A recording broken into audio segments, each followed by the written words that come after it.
Okay, we'll get the show started here.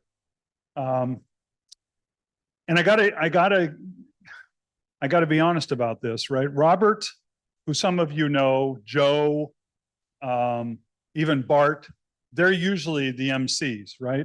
But there's a list, and I'm dead last on the list. So unfortunately, you got me tonight. I'm Mark, by the way, and I'm going to try to do this. You put up with me a little bit. I got a couple jokes too, so I'm going to try those out. But it's really great to see you guys.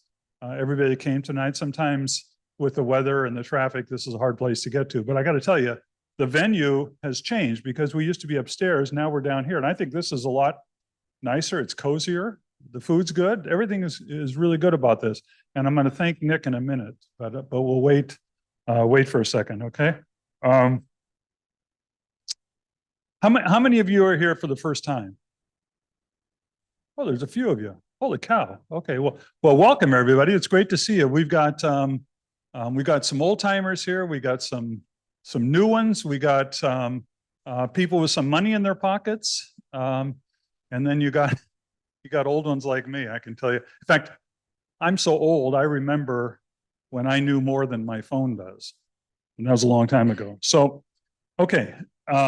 Actually, I've got a joke. Speaking of phones, right? I was coming here tonight, and I walked in the door, and I'm looking at my phone. The Bluetooth's not working, right?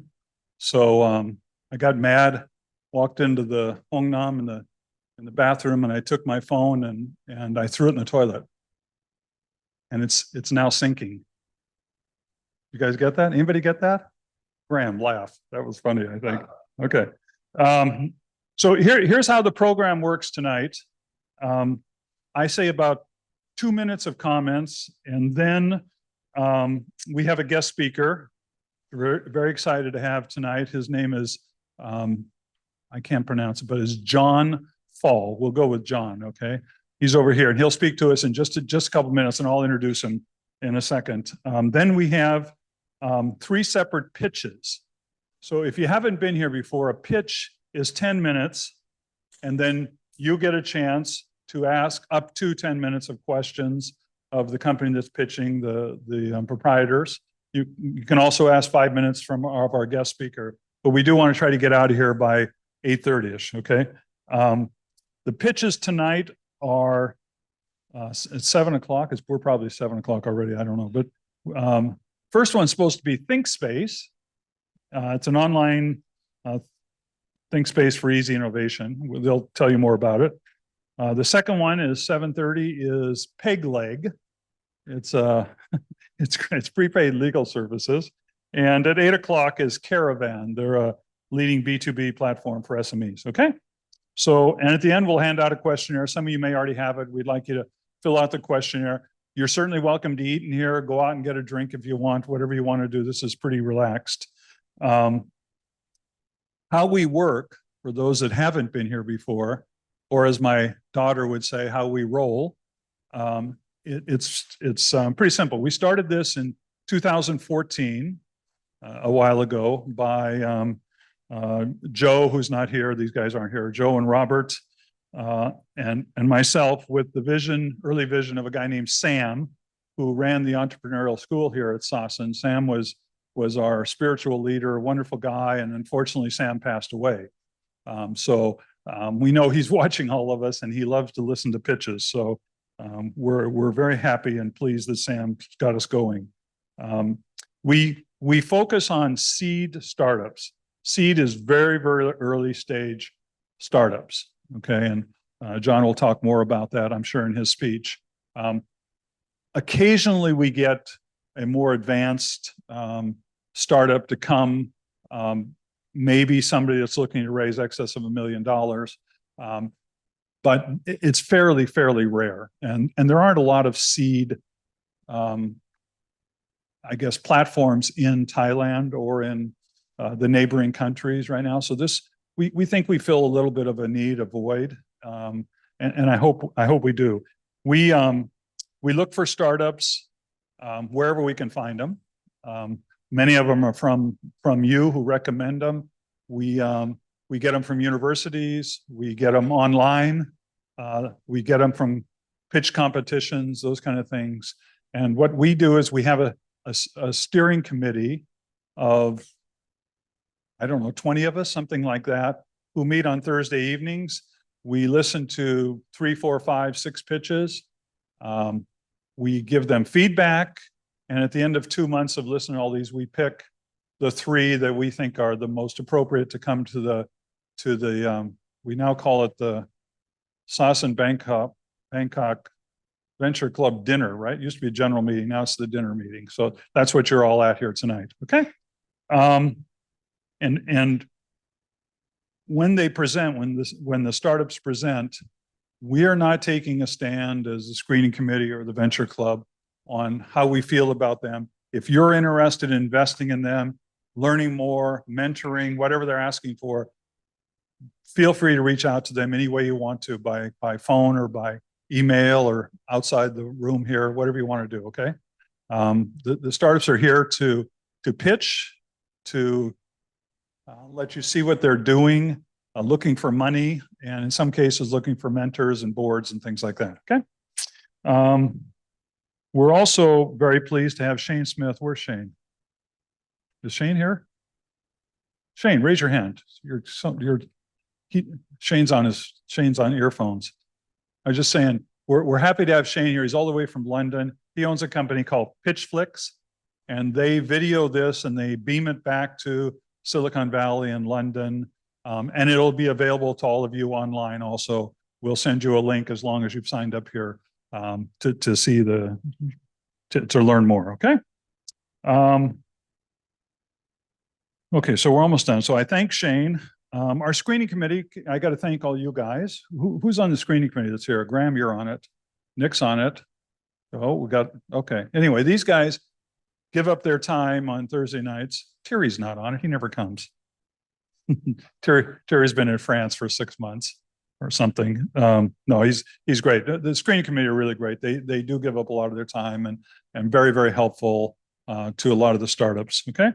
And a big thanks, probably the biggest thanks. Well, screening committee is important, but Nick, Koichi, Lars, is new here, Ball, they're all with Sasson, and they help us do all the administrative things, put this all together, the building we're in.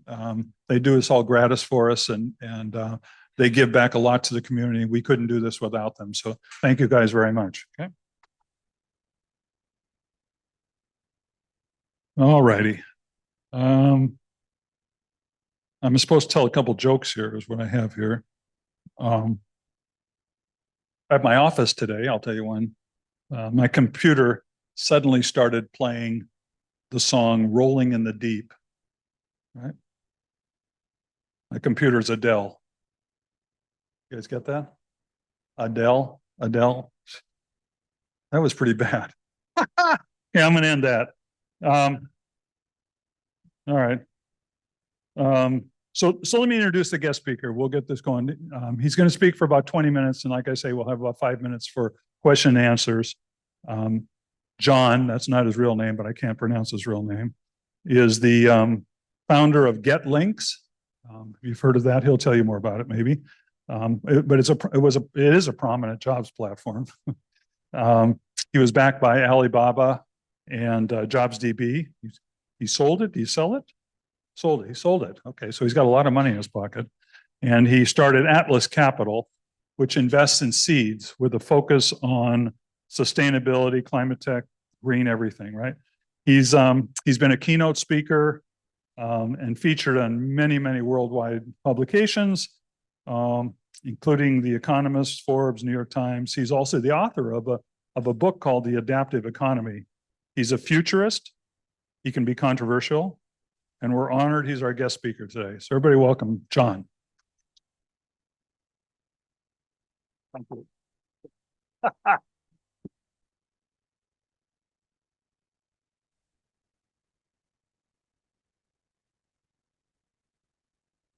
Here, use this. I'll do? Okay.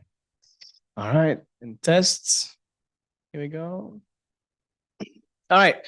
Hi, everyone. Thank you for the interest and for coming tonight. I think this is a very, very nice venue. Actually, I'm very, very impressed about what Sachin put together for a small guy like me. So, thank you so much for the organizing team and for your guys' attention. I know you just had dinner, so I'm going to try to keep you guys awake, and hopefully by the end of this quick talk, you will learn a little bit more about how I've been starting angel investing and how maybe you can start too. Also, you will learn about the struggle that you can face and that I faced by starting my own firm, venture capital firm. And lastly, I hope by the end of this talk, you will have a better idea on how venture capital works and how they think. And again, this is like just what I've been discovering the past 2 years because I'm also new in the space. But hopefully, what I've learned, you will get it during the next 25 minutes.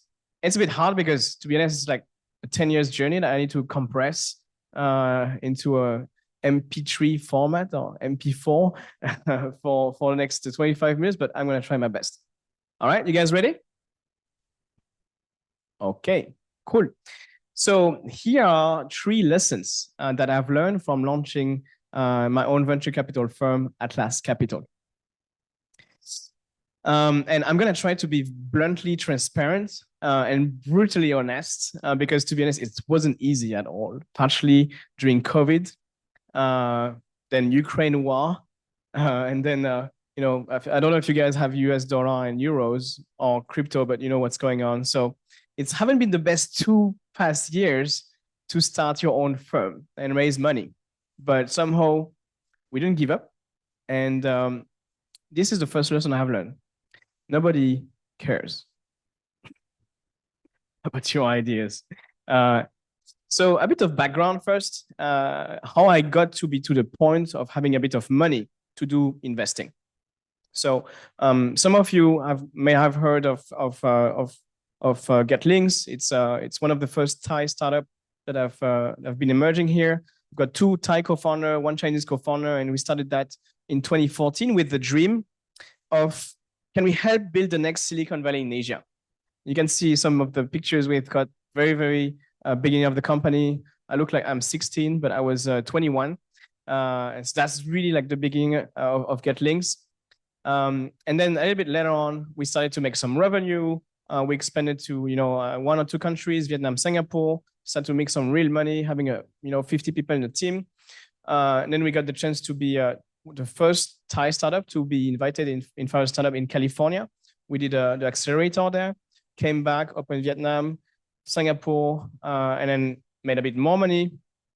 And then we got the chance to open Hong Kong with Alibaba and get JobsDB, owned by Seek, to invest in us. And so that came to the point where in 2018, we had really delivered a little bit on this vision of helping to build some of the tech companies here. We've been working with, Line, Facebook, Google, but also here Pomelo and other big unicorns like, Omise, e-commerce, and other local companies as well. And that's what got us to be, in New York Times, Forbes, and all this stuff at quite, a rapid speed. I think at that time we were making maybe 7 million US a year, which is small compared to a lot of companies, but for a Thai-born startup, it's quite big. And so that's what got us there.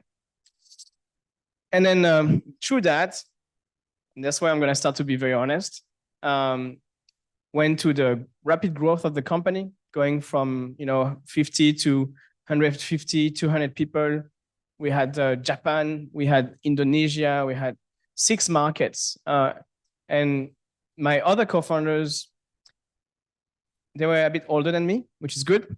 But on the other side, they didn't want to move as much. So when we had to open Singapore, I was the guy who had to go there. When we had to open Vietnam, I was the guy who had to open Vietnam. When we had to open Hong Kong, I was the guy who had to move there for 2 years. And so by 2019, I was basically spending most of my time in the plane, a week in each of the offices, trying to cheerleader everybody, trying to convince people to stay with us, don't quit, we're going to give you a raise, don't worry, everything's going to be fine. And around 200 people, it's a lot of people management. And for me, I kind of enjoyed very much the process of product. I started to code when I was 14 years old.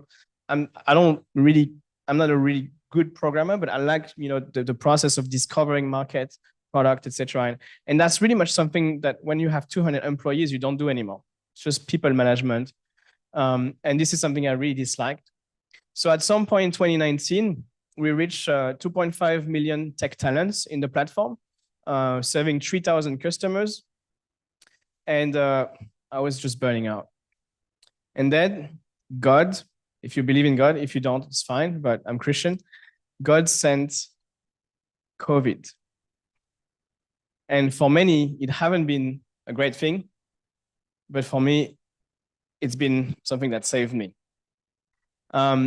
So in 2020, we didn't have to go to the office anymore. And I could just be home, do Zoom calls, and the company was still making money. In fact, we were making more money during COVID with GetLinks than before because everybody, L'Oreal, Nestle, all the big corporate, they started to do e-commerce on an intensive level. So they recruited a lot of software engineers, digital marketers to GetLinks, and we kind of made a lot more sales. A lot of tech companies also shared that destiny during COVID, of course, Netflix, streaming companies, e-commerce companies. So that was the case for GetLinks too. And so at that moment, I realized that, oh, actually, I could have life. I could, spend some time for myself. And with my girlfriend and our cats, we decided to go to Phuket for a week first. I think we spent like 4 months there.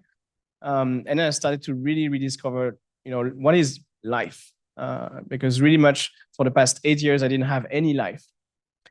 And so I was spending my mornings on the beach, doing free diving for those who are familiar, and a bit of spearfishing. So basically it's hunting fishes. And I found that super relaxing, like really much. That was like the best experience I had for the past 8 years of finding myself without phone notifications, without problems. Because when you're underwater, you can't think about work really much, especially if you're shooting a moving target with no air. So I've been doing that, rediscovering this time. And one day, something happened. I'm going to cut it short, but basically I almost died because of a plastic bag. A very stupid death. My parents will have been pissed receiving that letter from the French embassy. Your son is dead from a plastic bag. Fortunately, I survived. And basically, I just got trapped doing free diving into a big plastic bag. And I was 300 meters away from the shore. And I had a lot of water that I swallowed during the process of, trying to get out of that bag. It's been a very, very scary experience for me. I was kind of trapped under this. And at that moment, firstly, I got very pissed off about all these plastic bags. It was so many. I mean, not sure if you guys have been in Phuket recently, but this is like really a lot of plastic bag. And if this could happen to me as an adult, what can happen to kids or animals, right? How many fishes get trapped into these plastic bags and just die, right? So first reaction was to be pissed.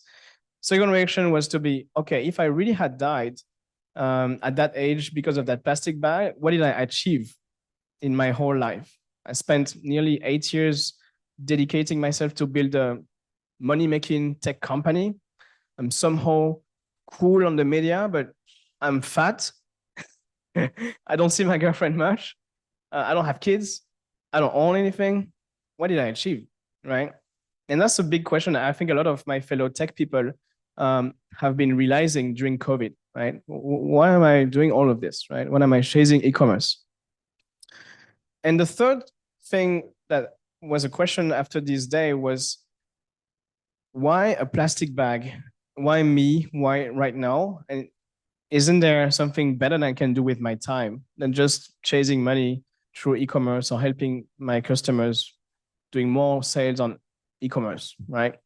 Or fintech or crypto, whatever. And this question kind of remained for a while, actually until today.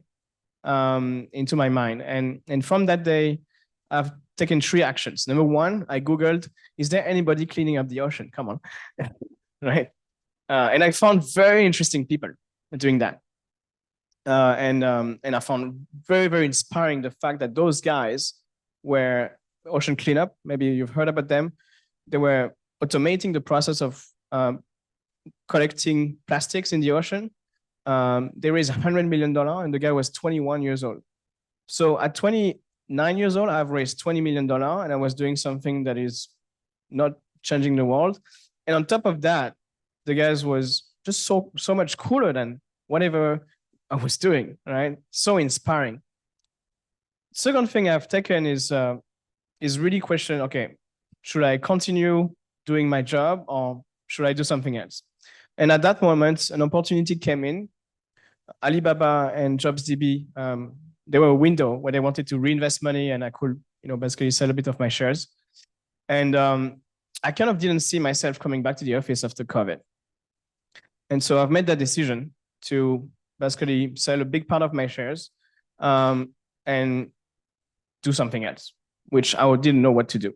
So I spent the other half of 2020 playing video games and talking with people who were in that space of plastic cleaning.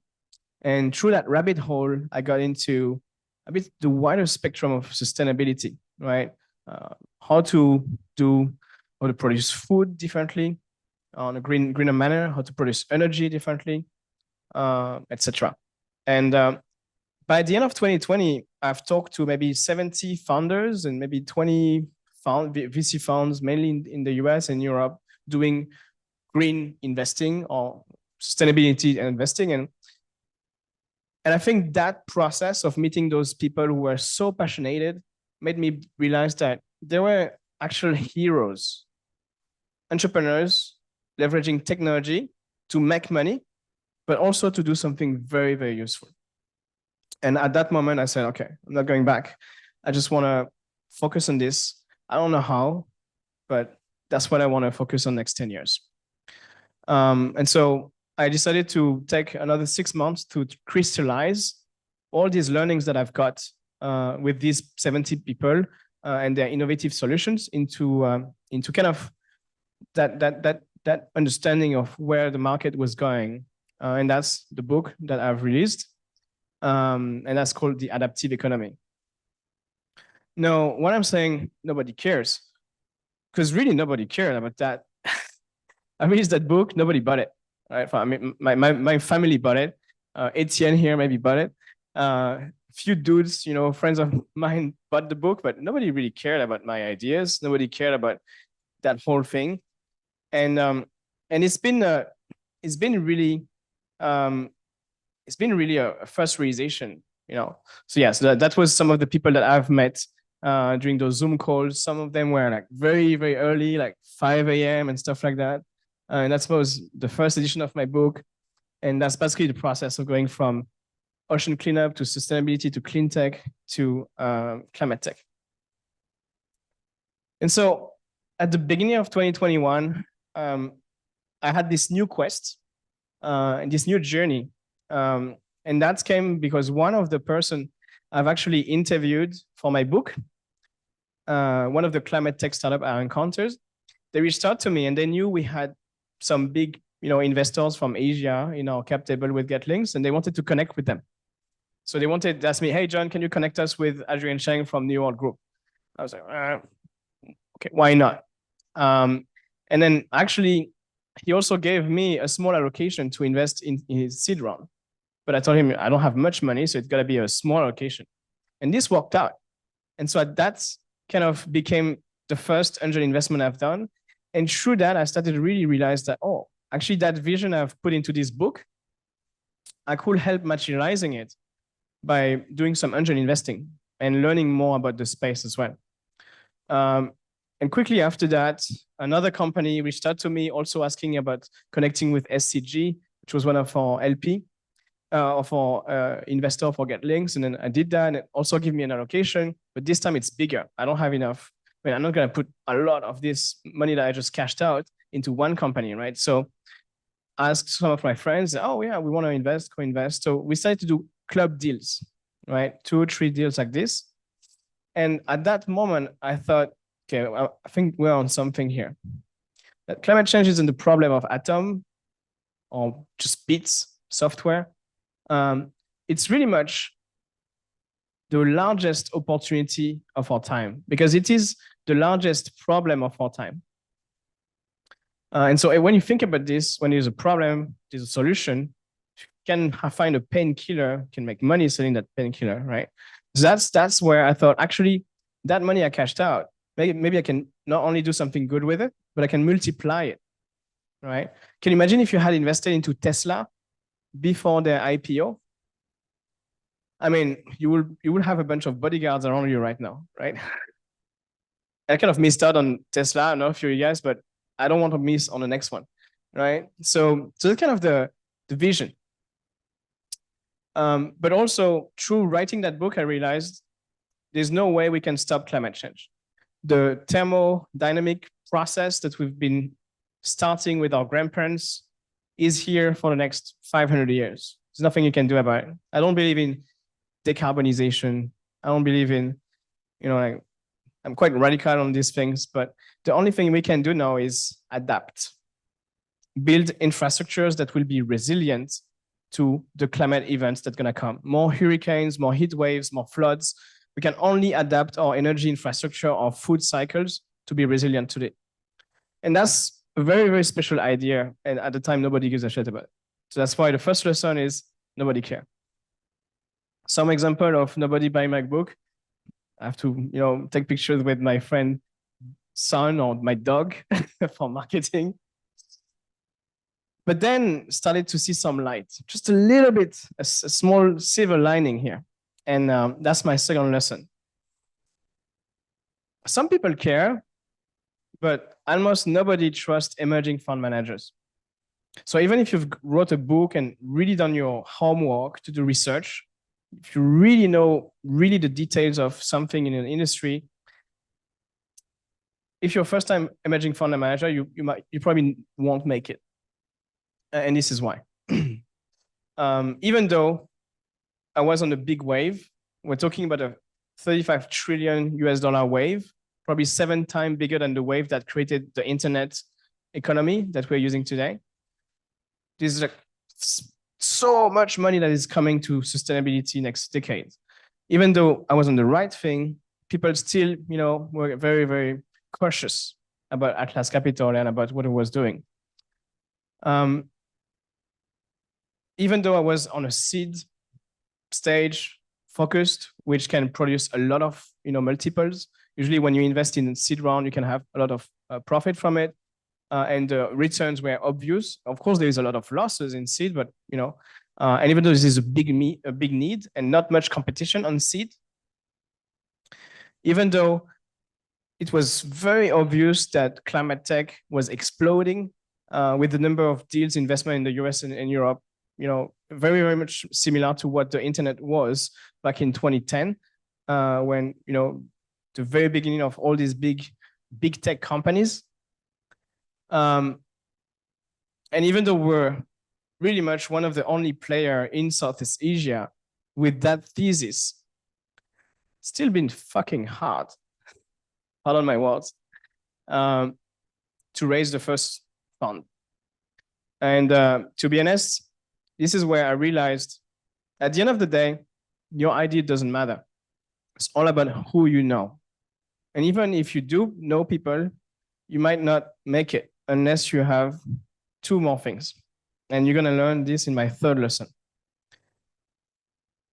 So fortunately, we had this big wave, which I call the tsunami. Call this the Atlas tsunami.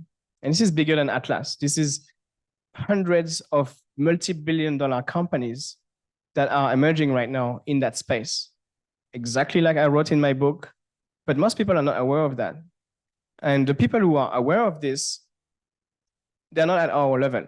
There are billionaires like Warren Buffett and Bill Gates who've started investing into this since 2011. And those have made more than 107x return on these deals. It's crazy amazing to think about that. But most people like us, we don't have access to these deals because to invest in venture capital of that size, you need to put minimum 5 million US dollar. Not everybody have 5 million to just, play with. But this is the economy that is shaping right now. And that's the tsunami that's gonna really shake the market. You're gonna see that in the next couple of years. It's already happening in the US, happening in Europe. It's coming in Thailand, I think next year or 2 years from now.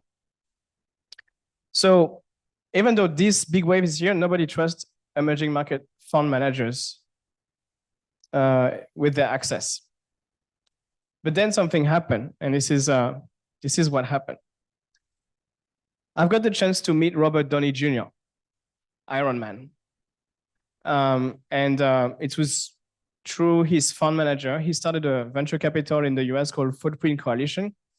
And he saw what I was doing and they found it very interesting. And I got invited to talk to his team and share in front of a lot of people what we were doing with our investment thesis. And that was pretty crazy for me to meet Iron Man. I was like, is that real? Like, seriously? You can see, I think the time was, okay, it was like 4 a.m. And I just didn't sleep the whole night waiting for this stuff. And when that guy put his finger on me, then people started to realize, okay, Johnny is not full of shit. He's real. And there's people backing up his investment thesis. So Robert Downey Jr. was the first one. And then very quickly, we got invited by The Economist to speak on stage alongside the chairman of McKinsey World. And so another big name, discussing with me on stage. And then it started like this, snowball. People started to realize, oh, actually, this guy thought about this stuff. And so this is the momentum we needed. And this is how we got our first investors. So we started to get, small friends who started to believe in Atlas Capital, just investing small tickets. The first one was AIM, one of the very famous Thailand startup guy. And he saw me creating Getlinks from day one. So he knew I was real. I was not lying, right? And then we had Mike, the marketing director of Google, also a guy that you might have come across. And then we've got Boom from Social Giver. I think he's Sassin alumni or something. And then we've got one former Lazada friend, Baptiste. And then we've got Ines, country manager of L'Oreal, Thailand, Myanmar, Vietnam.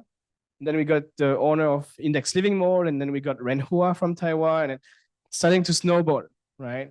But it's really been hard to get on the first step. But then once we got some momentum, then, okay, we got the ball rolling. And this is what I've realized.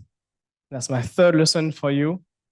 If you want ever to start your own venture capital firm, or if you want to understand how it is hard for VCs to actually raise money, it's everyone likes unique deals and momentum. So while most people were still, in their rocket towards the moon on buying crypto, we were investing into nuclear fusion micro power plants. And is that this type of unique deals that I was investing in a year ago while everybody was discovering Bitcoin, right? And of course, most people won't get that. But if you want to invest in the next Tesla, you need to think, what's going to be, right? And if everybody is investing into something, it's obviously not a good idea to do that. It's too late, right? And you guys know that because you are angel investors. You know how to find those gems, right? And so for us, we've been trying to do our best to focus on finding those gems that are not obviously investment opportunities right away. Another example of unique deals we've been providing were zero carbon building retrofitting, because in Europe and the US, there's actual laws that are pushing the private sector to retrofit buildings if they want to be able to use them, sell them, etc. It's a massive $1 trillion real estate opportunity right here. And so with those unique approach of trying to find really what is it that people don't think about, but that is so needed, we've been able to provide first to myself, because again, I was putting down my own money, and to my friends, some unique opportunities that no one was talking about in Southeast Asia and that the mainstream were not talking about in the US and Europe as well. So that's where we finally started to get some momentum, get on TV whatsoever, meet some cool people, do some dinner with some of the biggest families here in Thailand. We got discussion with PTT, with Big Rim, with IGAT, with Siam Motor Group, Central, CP, Icon Siam. But this took really 2 years of hustling and trying to do the stuff, paying everything with my own money first, so we could get there with enough momentum. So now people start to be interested and come to us. So I'm going to close that up with this. This is very much after 2 years of reflection where we are going now with Atlas Capital. And I hope I've raised your interest into the climate tech space, because this is where the next 1,000 unicorns are. And with Atlas, this is the approach we've chosen. So today, we believe climate tech solutions are deployed mainly in US and Europe. However, we don't believe it's the best answer to climate change. Towards 2050, 73% of the global CO2 emission will be emitted by emerging markets, megacities. And the emerging market megacities are also going to be the ones that are the most impacted by climate events. Think of the floods happening right now in Australia. Think of the floods that are happening in Bangkok, this year. Think of the drought that you've seen observed in China this year. It's just the beginning. So we think in the term of climate adaptation, if we want to build a resilient infrastructure, it is near or at these emerging markets, mega cities, that we need those innovations to be deployed first. And that's our thesis with Atlas Capital. We are bringing deep tech, hardware, infrastructure, energy, and agri companies from the US and Europe to Southeast Asia. And historically, this is how the big families have been working out through joint venture. So that's what we're facilitating. We want to help families, conglomerates here to bring those technology and to deploy them faster because it's time. So some example in agriculture, okay, there's floods. What can you do about it? Insurance, right? Where is the Thai startup selling insurance to farms and CP to protect their production, right? Insurance in agriculture is going to be a big thing as there is more floods and climate events. Obvious, right? Another example is storage of energy, right? Energy storage. If there is a flood, there's no electricity, but if you have your own Tesla Powerwall, you still have electricity. You're fine, right? So selling home batteries and batteries to even Sassin going to be a big opportunity, right? But also so many other things that are in that pool. We can talk about that together. So far with Atlas, we're still a very small fund. We did the first fund that we've closed and deployed already. We've done 14 investments. You can see them on our website. And so far, it's just the first fund. It's been 18 months in, but we've got 247% of NAV increase and hoping that this will continue. We've got 41 investors that co-invested with us. And for those who invested a year and a half ago with us, now their money, if they had invested $25,000, their money is worth $61,000-ish. But this is nothing. It's nothing compared to if you had invested 10 years ago into this type of unicorns I just showed. And some people like A16Z, Warren Buffett, Bill Gates, and Elon Musk have been investing in that. And that's how they became even richer. In fact, 16 people in the world have got 102x return on the top 30 unicorns in clean tech that I've showed you earlier. 16 people. There's so much wealth to be shared. So the question is like, why not everybody is jumping into it? Most people just don't know about it. So now you know. So here are some of the examples of our portfolio. I'm gonna go quick because I don't want to run over time. So Avalanche Energy is the nuclear fusion power plant that we've invested in, alongside with Lower Carbon Capital, which is Bill Gates' fund. It's a Series A, so we had a very small location and then very lucky one, friend of a friend connection. We're invested in Hyperion, which is a carbon capture company in Canada. We invested into a EV, so electric vehicle batteries recycling company. And this one is based on San Francisco. It's very interesting. They're buying the batteries from Tesla, refurbishing them, and selling them back to Tesla. How amazing is that? Right. We've invested into a crop adaptation company that is helping crops to be more resilient to plus 1 or 2 degrees of climate change. Obviously, can you imagine if this company could talk to CP? CP will buy them out, right? Because they're doing that for rice specifically, right?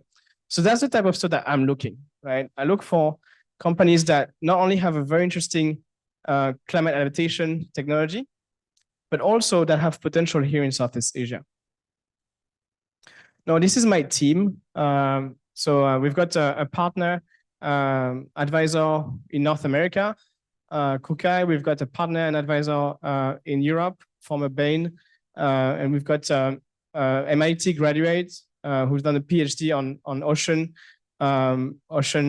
climate adaptation, Cesar. And we got some people from Goldman Sachs. We got former head of Fire Startup in New York City, Jennifer. She's been awesome. And we've got AIM, been here since the beginning. So very small team. We're keeping it very lean because, you know, a small fund like us cannot afford to have a big team. But we're putting together something bigger very soon. Okay, so here is one of the things that we do that is very different. We do have scientists in our team. And I think this is very important when you do climate tech, when you do science. You know, you want to have scientific people who actually know how to due diligence those type of companies, right? So I think this is one very important thing we do. The second thing is, we invest in deep tech. So we don't do software, we don't do B2C, we do like industrial stuff, energy stuff, with a PhD in the team from day one. And so, what we're preparing next is this one, and maybe you can help me. So now we've done our fund 1. So Atlas Nano fund 1, 2.4x, keep growing.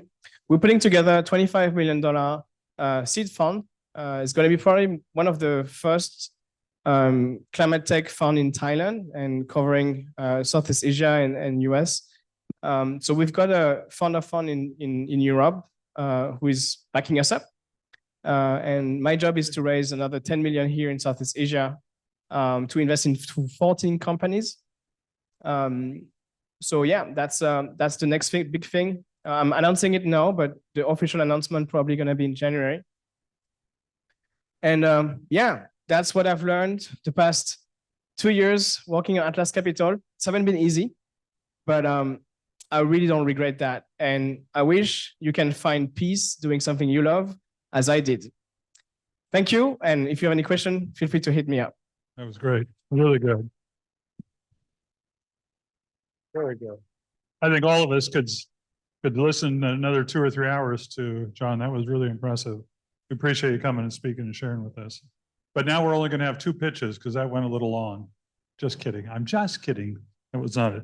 Okay, but we're going to get into this really quickly. The first pitch we're going to have. So the pitch is 10 minutes. Do we have a timer? Kind of a timer? You'll say something on the microphone. Okay, I'll give you a microphone. All right, our first pitch tonight is a company called ThinkSpace. By the way, if you guys want to, John, are you going to stay till the end? Okay.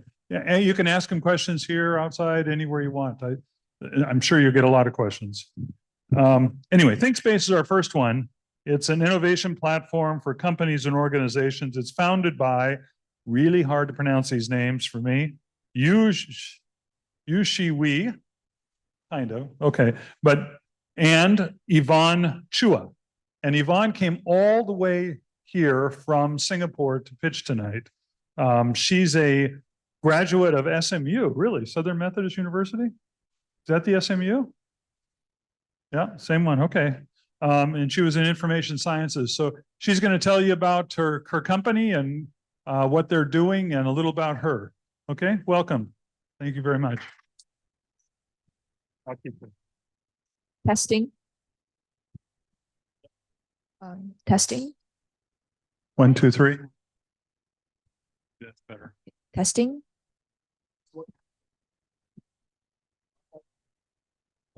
Okay.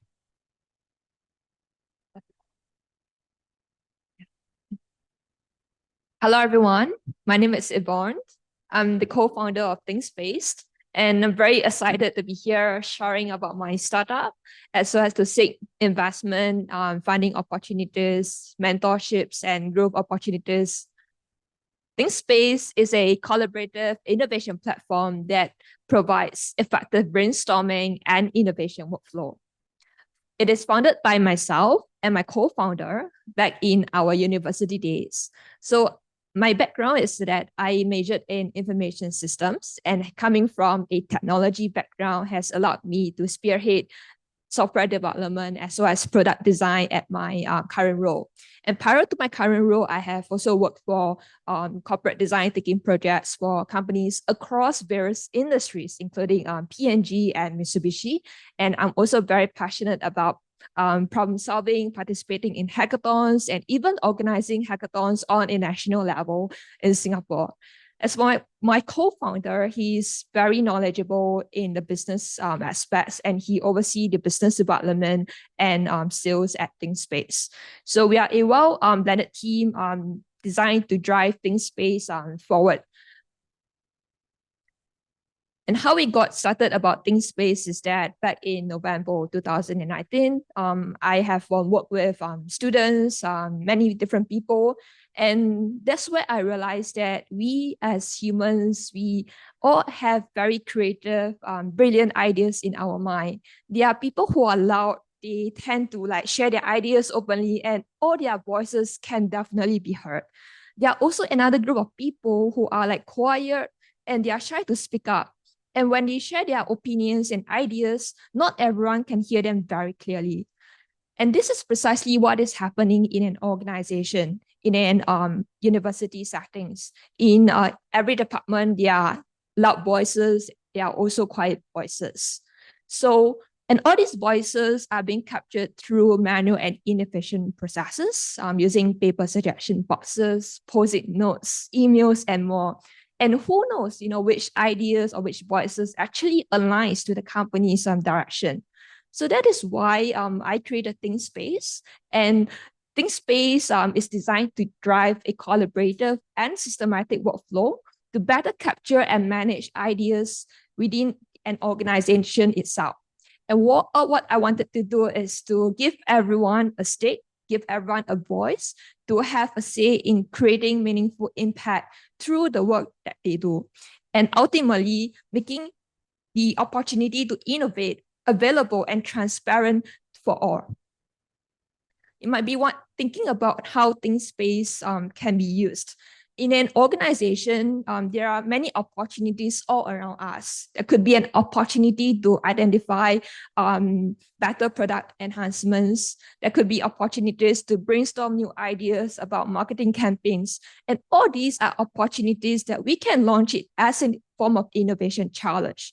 And by launching it as an innovation challenge, it aligns some people's creativity towards problem solving. And once this innovation challenge has been launched, this is where people can jump onto the ThinkSpace platform. They can collaborate across disciplines and silos, and ultimately using design thinking canvases to better structure their ideas. So this is where we capture every single one's voices, every single one's idea from all levels of the organization itself. And eventually, all ideas will be evaluated by a panel of subject matter experts to decide which ideas are more feasible, viable, to be implemented within the organization. And that is where you can include your department heads, your subject matter experts, or even C-suite level executive to make the decision to identify the best ideas.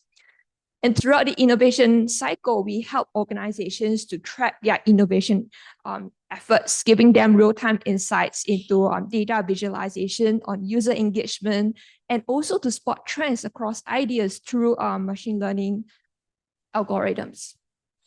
So in a very recent event that we had, ThinkSpace is powering the ASEAN Cybersecurity Hackathon a couple of weeks ago. And we are the one engaging 10 ASEAN countries across different countries to participate and to co-create cybersecurity solutions tackling 5 problem statements.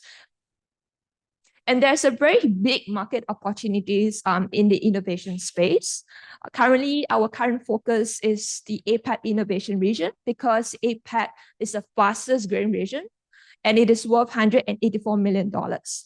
And looking at the global innovation market, it is 5 times bigger than APAC. On top of it, the global project management and innovation management market is 35 times way bigger than APAC. So that means that there's enormous opportunities that we can capitalize on.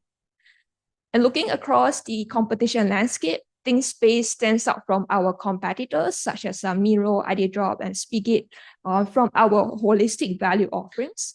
We are the only platform that incorporates objectives, key results in helping organizations to structure an innovation challenge. We also have a recommendation engine that is able to identify trends and insights across the ideas submitted. In terms of our business model, we generate revenue through a cloud-based SaaS subscription plan. We sell B2B to users per user per month, priced at $790 for the starter and $1190 for the business plan. On top of it, we also have an enterprise plan at a tailored pricing.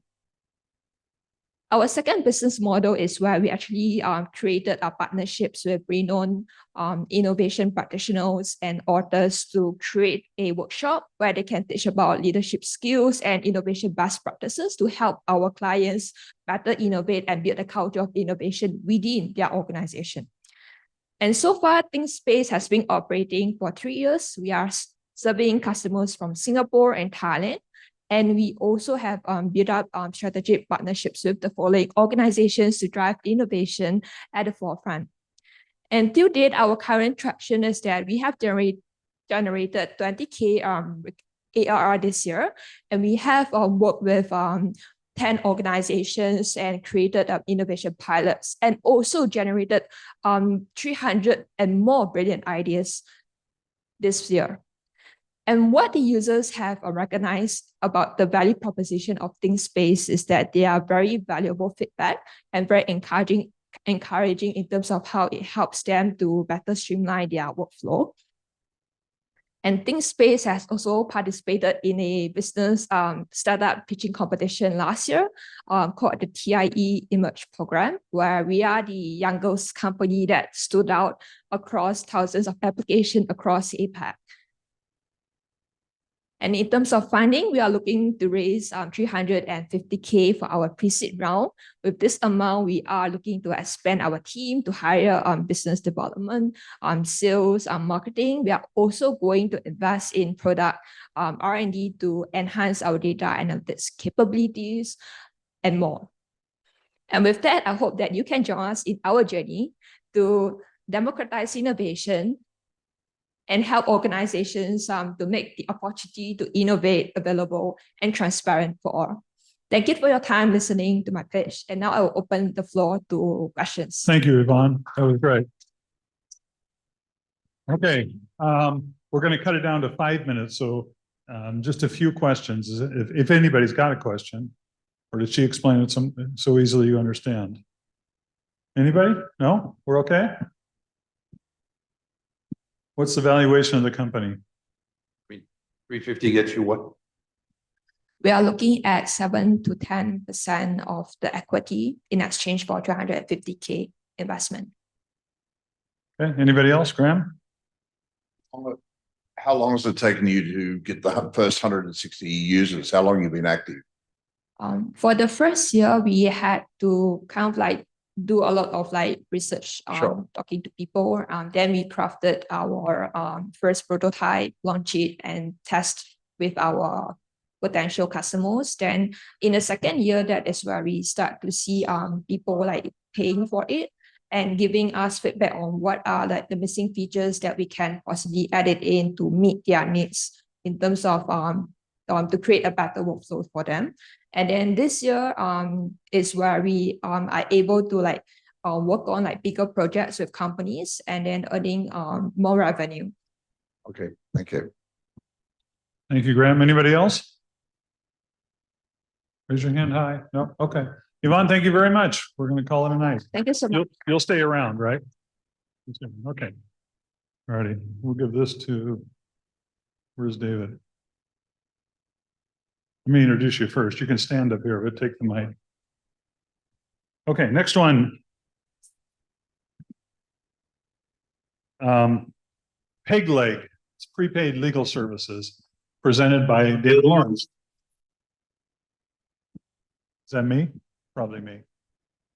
They said it was you. Okay. I've known Dave for actually quite a few years. I don't know, number of years, as a friend, and he's a fellow Rotarian of mine. He's from Illinois, but lived most of his life in Colorado and Bangkok, although he wasn't supposed to live in Bangkok very long, I remember, but it's turned into a long time. He's been with a number of prominent law firms here in Thailand. He's a lawyer, obviously. He runs his own firm now. That's when he's not spending 100% of his time doing his startup. He's married with 3 kids, 2 of whom are twins. And I say that because I'm a twin. He's a great dad. He's got a dry sense of humor, and he's a good friend. Okay, David, take it away. Here, take this. Thanks. Got it. Okay, good evening, everyone. My name is Dave Lawrence, founder and CEO of PegLeg.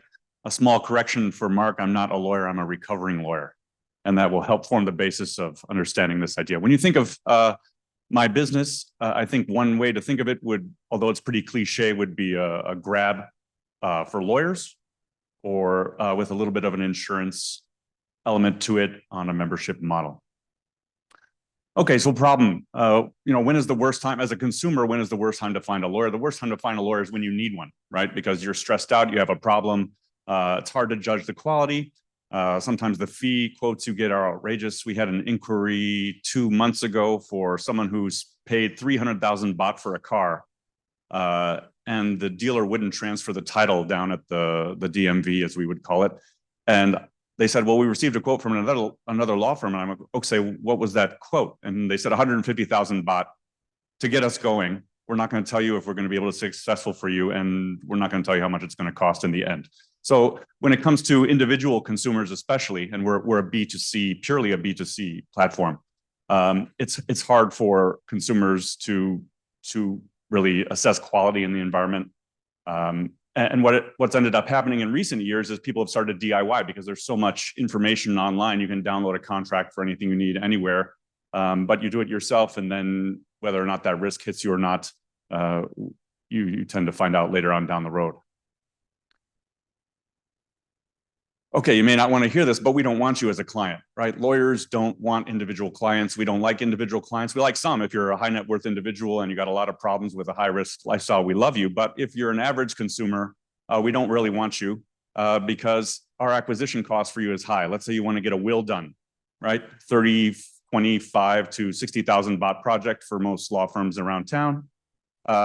You're not just going to come see me. You're going to meet 5 other lawyers. Each one of them is going to give you a free consultation for an hour, maybe 30 minutes, and then you'll take whatever information you get and probably hire the guy with the lowest price. Okay, so that is a lot of wasted time of lawyers, and one thing lawyers hate to waste is their time. Individual clients are high maintenance, they're not experienced. Typically you have 1 or 2, maybe 3 lawyers in your lifetime. So you're asking a lot of questions. They say there's no such thing as a stupid question, but when it comes to individual clients who have a new challenge that they're facing, I think that's debatable. They don't want to pay a lot, they're paying out of pocket, and you don't want to extend credit. So when you're trying to get them on board, you make them pay up front. They don't want that. They'll go to someone who might extend them credit, and who knows, and not much repeat business as it comes. They may refer you 2 years later to somebody, one of their friends, if they like the work that you did. So that's the problem from the side, from the lawyer side. So what we do is, as a platform, is we try to bridge that gap. All right, what we do for the client is we provide them a membership with a package. So you have your common recurring and legal problems that you'll face every year or every quarter.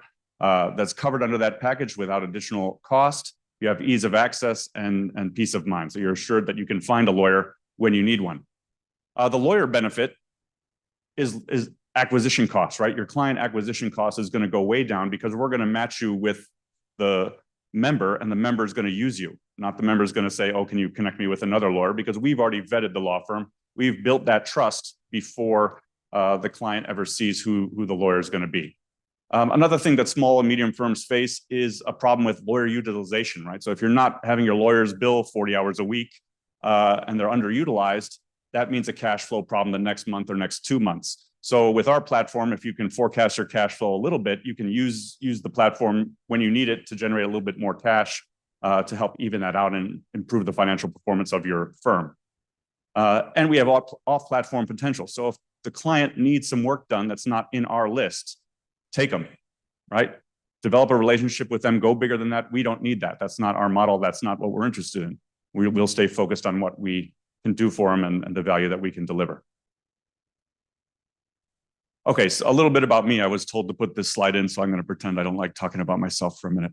Okay, so in 2003, I moved from technology. I was in the semiconductor industry doing R&D to law. I wanted to become a patent lawyer. Two things happened at law school. One, I decided I didn't want to be a patent lawyer. And two, I met my wife, who's Thai, which is why I'm standing in front of you today. Worked for a couple law firms in Thailand, Tilke & Gibbons in 2013. 2016, I got poached to go in-house. That taught me two more things. Number one, I became a consumer of legal services instead of a provider of legal services. So I felt what it's like to be on that side of the bit. And it also gave me more freedom to kind of think about the existing law firm model and hopefully how I could improve it. 2018, I took an entrepreneurship class here at Sassen and pitched my first iteration of this idea. But that was just an academic exercise. And finally, due to COVID and other reasons in 2021, I launched the product itself. Okay, where we're at now. So I bootstrapped for about 18 months doing consulting services to pay to have my MVP done and to get the tech in place and sort of get some marketing and brand awareness going. And then I raised 100,000 US seed fund, which just hit the account, I think 2 weeks ago. So now we can launch, right? We can launch officially. So we have our tech is, this iteration of the tech is done, but we have a lot more to do with the technology. Our matching of the member and the PSP is not automated now, it's manual. So that's number one thing that we're going to do. We're also going to help the service providers to deliver better and faster services to the members, because as you may know that sometimes lawyers take a long time to get back to you or respond or do the work. And anyway, we're trying to reduce that at least. I can't promise we're going to solve that completely. Okay, so we modeled ourselves after a few successful brands in the US, Rocket Lawyer being one, Legal Match being another, and Legal Shield, formerly known as Prepaid Legal Services, would be the third. We have a little bit of additional development in there. Okay, so our plan for the next 18 months is we'll launch the beta January 1. That'll be a closed beta with 20 users and 3 already onboarded service providers. Then by 6 months, we hope to have been launched to Bangkok at large. Then within by August of next year, we want to start our other product. Okay, so we have the product I've been discussing now is primarily for expats, right? Non-Thai speaking people living in Thailand or any other country where there's a gap between the legal language and the expat community language. But also what we want to provide is a tourist package. The tourist package will be, for example, if you have a child that's traveling to Thailand and you're worried that something could happen to them, which has happened a lot, unfortunately, in Thailand over the years, we will provide access. If they get arrested by the police, we'll send a lawyer to go help them out, whatever needs to be done to help their legal side of things. In terms of pricing and what's included in the package, for silver, we're going under 1,000 baht a month, 2 to 4 for our gold, which is we're going to try to drive most of the business, and 6 to 8 for our platinum. As you can see in the middle column, those are just some standard things that are kind of a pain in the ass for expats if you don't speak the language, which most of us do not. We're partnered with Shift Left for development, Wild West Studio for marketing, and thanks to Robert's comment at the screening, I've now talked to someone who's an actuary who, because our financial model is essentially an insurance model, if I didn't make that clear, sorry. So we're getting a financial modeling on to kind of work on pricing. This is our team. We're small. Co-founder Christian Pucher, myself, and the rest of the team. Kuntun is here in the back. He's still a lawyer, but I'm trying to convince him to get out of it. Okay, so we're looking for 500,000 US. I think, well, we've got 100 already, so we're looking for 400. That will sponsor growth, payment terms for memberships, because it's going to be hard for us to convince somebody to cough up $1,000 up front to pay for their one-year subscription. So we're going to try to do a free trial or somehow give them monthly payments. So you're essentially, the investor will, in some sense, underwrite the risk that we're taking, that we might lose money to our members. Of course, platform development.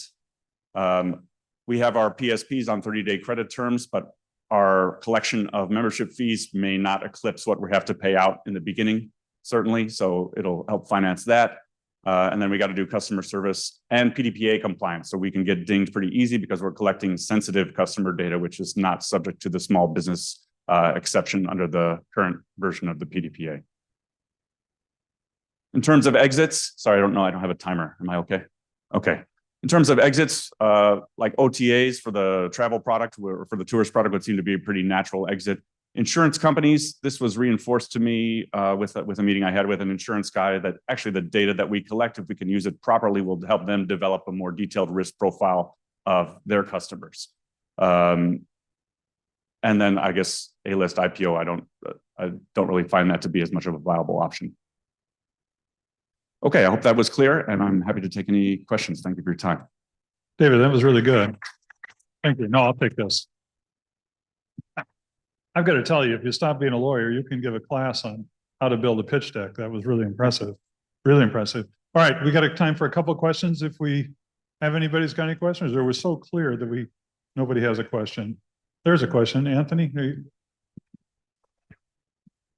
If there are any, and Wait, say in the mic.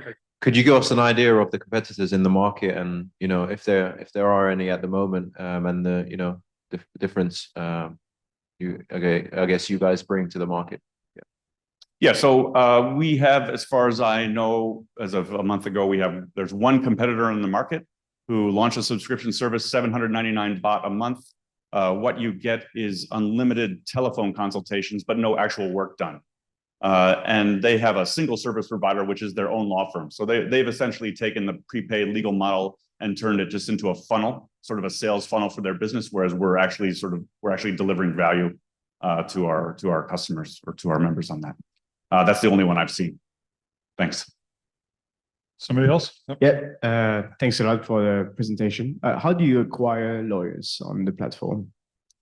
So at the current time, the firms I'm working with are firms I've worked in the past with over the years, but that's not going to be sustainable for long. So I'll reach out and contact firms that I believe will be able to benefit from our platform, and then vet them from my own experience or as to what their capacity is.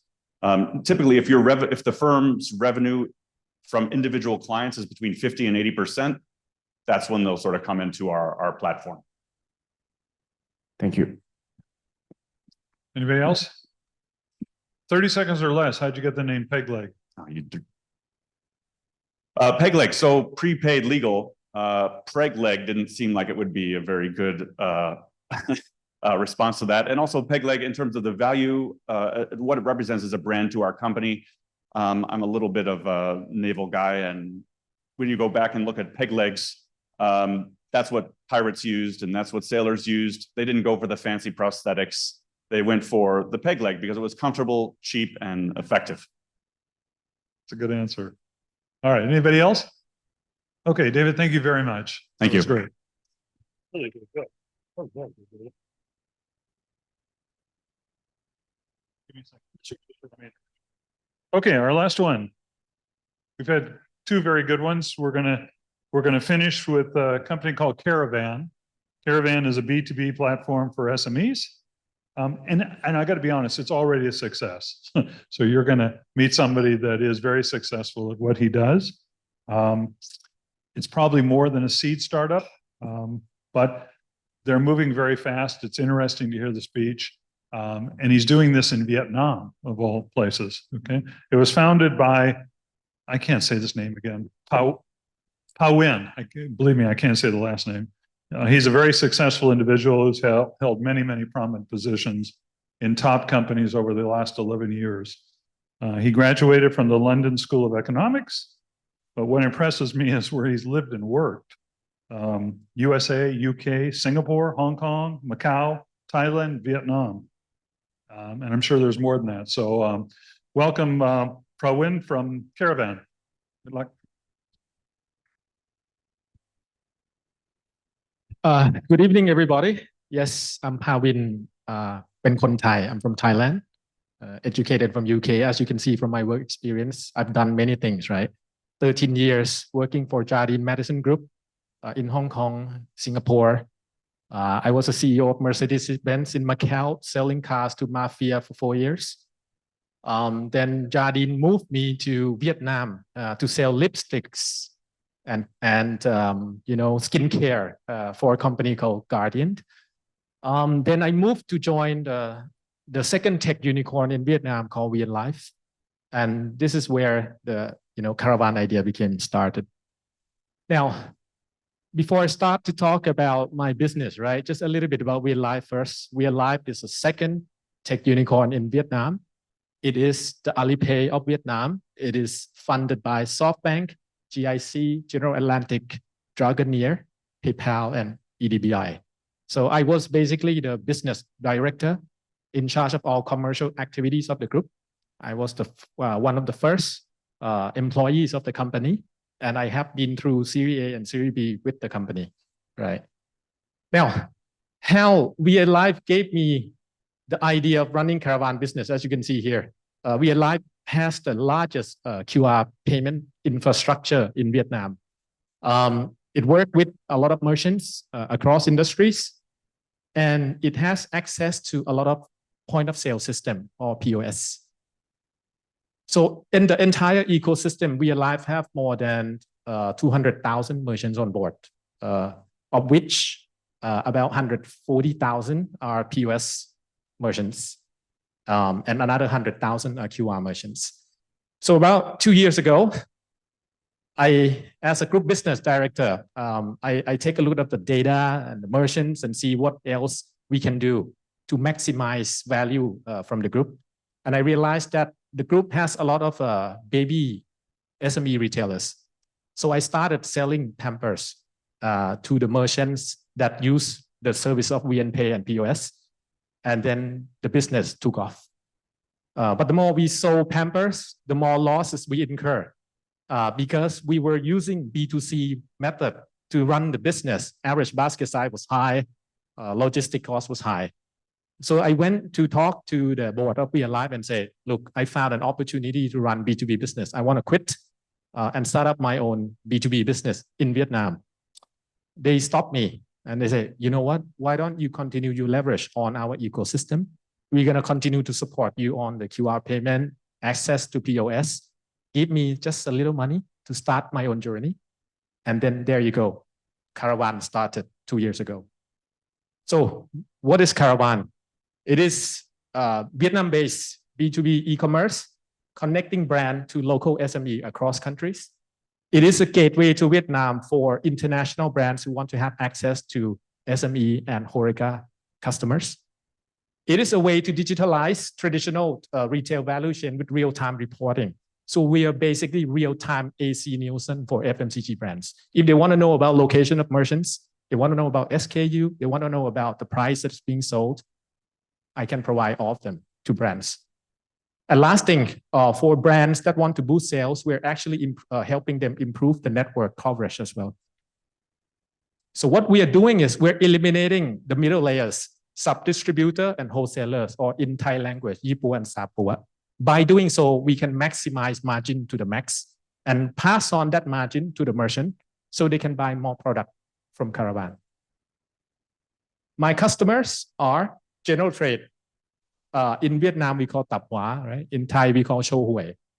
Mini marts who use VNPay as well as POS, and HoReCa segment, right? Hotel, restaurant, catering, And we're the only B2B player in Vietnam that is attacking the HoReCa sector. Now, customers can use Caravan application via mobile app as well as web, developed by my team. We have the direct sales team who approach more than 200,000 merchants across the country, teaching them how to use an app. So in the future, they don't have to rely on the sales force. They can make an order by themselves. If they're aware of our online presence, they can go log into the platform and order by themselves. So basically like Lazada, Shopee for B2B players. What is really fascinating about my business is I integrate with more than 100,000 POS across the country. So if one shop is, I know that they're buying a lot of Coke, I know what price they're buying, I can run a direct marketing into their POS. So the decision maker who is sitting in front of the POS can then click on the button and order Coke at a cheaper price. My plan for this business is going to be an auto replenishment business where I'm reading all the data, I plan all the supply chain, everything will be seamless. I will restock Coke to every shop in Vietnam without any finger or use of a button. It will be seamless auto replenishment process. My development plan for reaching 100x is in the future, I'm going to have hundreds and hundreds of thousands working for me like Amway. They are not my employees. They can work with me any day, anytime using Caravan app. They're going to get commission from me. I'm providing them with fulfillment. I'm providing them with online sourcing. I'm providing them with marketing support. So basically, they are freedom workers who work for Caravan. Meaning of Caravan, right? Why did I come up with this name? It's because Caravan, hundreds of years ago, these are the people who travel across desert, right? They transport goods, they work together, they travel together, and they achieve common goal. This is modern Caravan, same premise. Instead of camel, they use motorbike, right? They still travel, they still work together, they still transport products, okay? And you can see here, me and my team as a Caravan, delivering products to merchants in Vietnam. And these are real customers, by the way, okay? Our objective is to really transform the digital traditional trade in Vietnam into more digitalized version. Every shop in Vietnam will use VNPay QR, which is the company that gave me seed money. They're going to use the POS that is providing from me. They're going to be using Caravan to procure the product.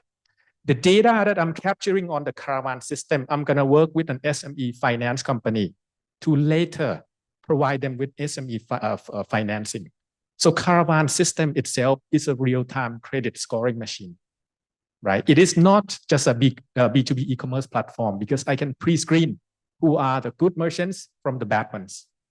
At the end of the day, there's so many things I can do once one merchant is become Caravan platform. The opportunity, right? Why am I doing this business? It's not because of pampered. It's about the size of the price. In Vietnam, the retail market is about 120 billion, 123 billion. There are more than 1.5 small, medium enterprises, SMEs. 82% of the market is still unorganized. Opposite, right? For Thailand, 70% modern trade, 30% traditional trade. For me, I'm attacking the big pie. The pain point that I'm trying to solve is for these guys, sourcing takes time, right? Caravan allow them with one click to source all the product arrive at their door just a matter of hours. Utilizing the data that they're using on my POS as well as a system, provide them with additional funding so they have more working capital to sustain and grow the business. Now, from the brand perspective, right? Because me as a retailer, as well as a FMCG distribution guy, I know that brands need a lot of data. They don't know where merchants are. They don't know the SKU that is being sold. They don't know anything about what is going on at the merchant level. So the pain point that we're trying to solve for brand is we are real-time AC Nielsen. We're providing brand with data. So as you can see, I started this baby 2 years ago, opening the first store myself in Hanoi. Okay, we started off with a team of 3. Now we have more than 30,000 merchants as of September. Last year, revenue, our GMV is revenue because we are doing first party retail model. $4 million US. This year we expect it to 10x to 42 million US. And next year it's gonna 3x to be 126 million US. This is real number. We have been growing on average 24% month on month rate. So basically we have 93x the business since March of 2021. This is real data. Exponentially growing additionally 1 million US per month. Revenue stream. I envision this business to have 4 different revenue streams. First is revenue from trading margins, which is whatever I'm doing now. Once I get to 50,000 merchants, I'm gonna switch the model to marketplace model. So it has less burden on working capital. I'm gonna be carrying less stock. Stock there will become less. I'm gonna start SME lending. And the reason I'm doing this fundraising is because we are inviting also big banks from Thailand, from Singapore, from Indonesia to come become my strategic partner. So I can start issuing out SME lending to merchants. And at the end of the day, we want to help merchants monetize the store space. So the plan that I have is online travel, online lottery tickets, sport betting, as well as any other revenue generating mechanism that can help small moms and pop earn money. Oh, someone did something. Whoops. Now, why we think we will win is because number one, Caravan has the largest tech ecosystem in Vietnam, period. Right? Being partnership with Vietnam tech unicorn via Live, VNPay. The second is our technical capabilities, demand forecasting, supply chain automation allow us to be more than just an online catalog. Right? Everyone says, oh, you know, you have an online catalog. No, it is about auto replenishment. Third thing, ability to execute. I have proven to you, I'm not coming here to tell you this is pre-revenue business. We are growing business, additionally 1 million US every single month. So this is a proof of our execution capabilities. And last thing, we have the most experienced team among all tech e-commerce in Vietnam. The team that I have here consists of myself, right, a Thai person. Supply chain director is an English gentleman who worked for DHL Logistics in Indonesia. Commercial director is a Thai lady who worked for 16 years in FMCG sourcing. And head of sales used to work for Masan Group, which is the largest FMCG company for Vietnam. So you can see here, my team is the strongest team in terms of commercial background. We are not a bunch of newly graduate tech engineers who don't know about anything about sourcing. Okay. Development plan. In order to become a 1 billion US business, all I need to do is to flow 10% of these 10 companies into Caravan platform. So these 10 companies combine altogether 10 billion US in annual revenue. So if I can get some of them to come and be strategic partner, then I lock into the revenue right away. Now, 4 out of 10 is already on my platform as suppliers. One of the company on this list is going to be leading this round, pre-Series A rounds. I'm raising 10 million US to grow the business. So one of the names on this slide is going to lead the round. We're going to conclude due diligence within next week. Term sheets is done. Okay, so the process will move very quickly. The expansion plan, as I said to you, we have more than 4 cities. We're going to be expanding to more in the 2nd and 3rd tier city because that's where we think opportunity lies, right? So in terms of financials, yes, we're still burning. Yes, we are just another e-commerce company. But I believe that in 2024 early, we're going to be breaking even. And in order to break even this business, we just need a top line of 10 million US, gross margin of 5%, fulfillment cost below 3.5%. And then we can have a healthy business that is growing on average of 25% per month. So that's it for my presentation. Thank you. I mean, that was great. Really incredible. Very impressive. All right, a couple of quick questions before we wrap her up. Does anybody have a question? Nobody? Oh, that was, it was very interesting. Thank you very much. Thank you very much. Thank you. Appreciate it. Thank you. Oh, there's a question. Sorry. Yeah, Okay. sure. Sorry, what was your valuation?